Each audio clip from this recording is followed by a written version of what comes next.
আজি আহকচোন খুব ধুনীয়া ৰেচিপি এটা আনিছো এবাৰ বনাই খালে বাৰে বাৰে খাবলৈ মন যায় এয়া কচু পাতৰ ৰেচিপি ধুনীয়াকৈ কচু পাতখিনি মই ধুই মেলি শুকাই ললো এনেদৰে এয়া পিয়াজখিনি আৰু নহৰু আৰু বিলাহী আৰু আলু ধুনীয়াকৈ কাটি ললো লগতে এয়া জলকীয়া কেইটামান লৈ ললো আধা চামুচ তেল দিলো কেৰাহীটোত এয়া এখিনি আধা ভাজা কৰি লম মিক্সিত বাটি ধুনীয়াকৈ লৈ ললো তাৰ পিছত এয়া এখিনি ধুনীয়াকৈ পিছি ললো চালনীখনতো ধুনীয়াকৈ মিঠাতেল সানি ললো 1 কাপ বেসন নিমখ এচামুচ হালধি এচামুচ জিৰা গুড়ি এচামুচ আৰু শুকান জলকীয়া এচামুচ দি মই এয়া পানীৰ সৈতে ধুনীয়াকৈ মিহলি কৰি ললো আটাখিনি ধুনীয়াকৈ মিহলি কৰি ললো এয়া পানীয়া হ'ব নালাগে গোটাও বেছি গোটাও হ'ব নালাগে এনেদৰে কচু পাতৰ মাজৰ ঠাৰিডাল গুচাই ল'ব লাগিব এয়া মই ধুনীয়াকৈ সানি ললো কচু পাত কেইটাৰ লগতে এয়া আটাখিনি হৈয়ে গ'ল আকৌ ওপৰত এপাত এপাতকৈ কচু পাত দিব লাগে এনেকে ধুনীয়াকৈ সানি ল'ব লাগে এনেদৰে 5-6টা মান কচু পাত এনেকে মই ওপৰত জাপি দি ধুনীয়াকৈ এতিয়া মেৰাই দিম এয়া অলপমান আকৌ সানি ল'ব লাগে এনেদৰে ধুনীয়াকৈ থাকিব এনেদৰে মই মেৰাই ধুনীয়াকৈ লৈ ললো এতিয়া তেল সানি লোৱা চালনীখনত দি ললো এতিয়া বইল হ'বলৈ দি দিম আৰু ঢাকনি এখনেৰে ঢাকিও দিলো 10 বা 15 মিনিটৰ পিছতে হৈয়ে গ'ল এতিয়া মই ঠাণ্ডা হ'ব লৈলো লগতে এয়া মই কাটিও ললো এপিচ এপিচকৈ ধুনীয়াকৈ কাটি ললো আটাখিনি এয়া এতিয়া মই কেৰাহীটো আকৌ দ্বিতীয়বাৰ বহাই দিলো তেলখিনিও গৰম হৈছে এপিচ এপিচকৈ ভাজিম এতিয়া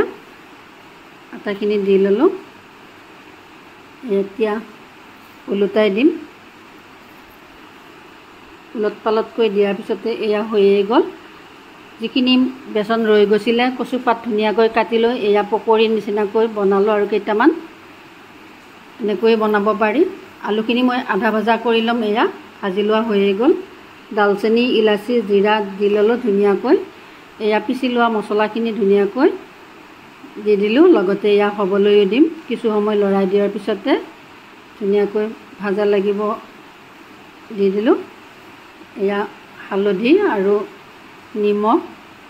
জিৰা গুড়ি জালুক শুকান জলকীয়া গুড়ি আটাখিনি গৰম মছলাও দি দিম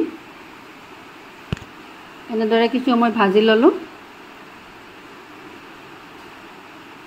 এনেদৰে ভাজি লোৱাৰ পিছতে মই জালুকখিনিও দি দিলো এয়া বাটিটো মছলাৰ বাটিটো ধুনীয়াকৈ এবাটি পানী দিলো আখলি লৈ এয়া কিছু সময় লৰাই দিলো এতিয়া ভাজি লোৱা আলুখিনি দি দিলো ধুনীয়াকৈ উতলি আছে এনেদৰে উতলি থকাৰ পিছত মই বৰাকেইটা দি দিলো এয়া সৰু সৰু বৰাকেইটা দি দিলো লগতে পিচ পিচকৈ কাটি লোৱা এয়া বৰাকেইটাও দি দিম এনেদৰে ওপৰত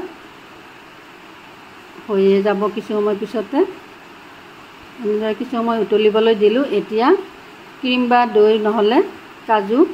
পিচি ধুনীয়াকৈ এনেকৈ ওপৰত দি ল'ব পাৰি দেখিবলৈও ভাল লাগে আৰু খাবলৈও ভাল হয় আগতীয়াকৈ দিব পাৰি কিন্তু মই দেখাত ভাল লাগে কাৰণে লাষ্টত দিলো